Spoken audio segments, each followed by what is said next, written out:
दोस्त आपने कंपनियों में अक्सर देखा होगा कि कुछ एम्प्लॉय बड़ा अच्छा काम करते हैं, फिर भी बॉस उनको नीचे गिराने की कोशिश करता है। कभी भी उनके काम की तारीफ नहीं की जाती और इंक्रीमेंट भी सबसे कम किया जाता है।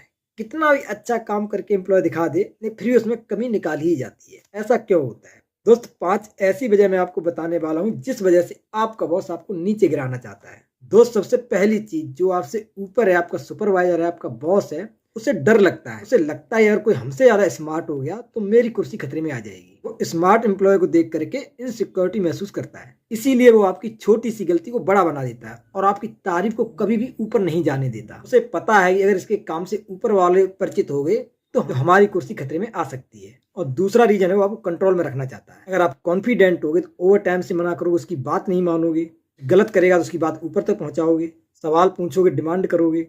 इसलिए वो आपको मेंटली लो रखना चाहता है। अगला पॉइंट है, किसी और का फेवरेट आपसे कंपेयर कर रहा है। देखो कंपनी में क्या होता है, हर बॉस का एक अपना गोल्डन बॉय होता है और वो अपने उस गोल्डन बॉय को ही सबसे आगे रखना चाहता है। अब ये जरूरी नहीं जो उसका अपना लड़का हो काम में ही अच्छा हो सकता है वो चमचागिरी में अच्छा माहिर हो, या कुछ बाहर के काम उसे कर देता हो, या फिर उसका कोई परिचित का हो।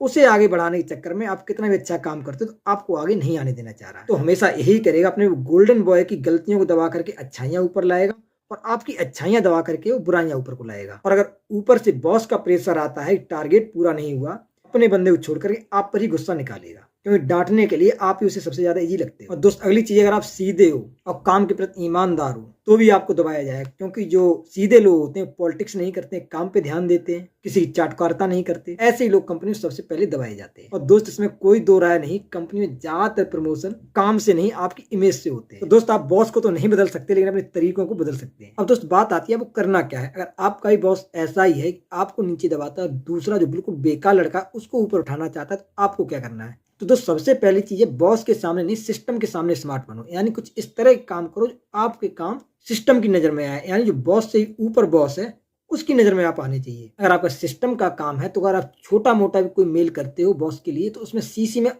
कुछ लोगों को और शामिल कर लो, उनको भी पता चले हाँ आपने क्या किया। और हर काम का प्रूफ रखो। कंपनी में क्या होता है, बोलने से ज्यादा लिखने वाले की इमेज बनती है। तीसरा पॉइंट है, स्मार्ट बनो लेकिन ओवर स्मार्ट नहीं। कभी भी ये मत बोलो मैं सब कर दूंगा, ये भी कर दूंगा, ये भी कर दूंगा। ये बोलो भाई इस काम में इतना समय लगेगा, लेकिन ये है हम क्वालिटी के साथ आपको काम करके देंगे। मैं कोशिश करूंगा काम ऐसा करूँ बाद में इसमें कोई कमी निकालने की गुंजाइश ना हो। और दोस्त सबसे महत्वपूर्ण चीज, अगर आपकी एक से नहीं बन रही है, आपका एक बॉस जो ऐसा परेशान वो कर रहा है, तो बाकी लोगों से आप बना के रखो। जैसे उससे सीनियर हो गए या एचआर वाले हो गए, इनसे आप हमेशा कनेक्ट रहो। और जो ओल्ड एक्सपीरियंस वर्कर हैं आपके, यानी जो आपके ही लेवल के हैं लेकिन जिन्हें बहुत अच्छा एक्सपीरियंस है, उनसे बना करके रखो कि अगर ऊपर वाला कोई पूछता है आकर के उनसे, तो वो आपकी तरफदारी में ही बोलें, आपकी फेवर में ही बोलें। तो अगर एक बॉस आपकी बुराई भी करता है और बाकी लोग तारीफ करते हैं, फिर उसकी नहीं सुनी जाती। और दोस्त फाइनल बात, अगर आपका बॉस ज्यादा ही खड़ूस है, फिर ट्रांसफर करवा लो या फिर टीम चेंज कर लो, स्किल्ड अपग्रेड करो और एग्जिट प्लान बनाओ। क्योंकि कंपनी में हर लड़ाई जीतनी जरूरी नहीं होती है, कुछ लड़ाइयों से बाहर निकलना ही सोल्यूशन होता है।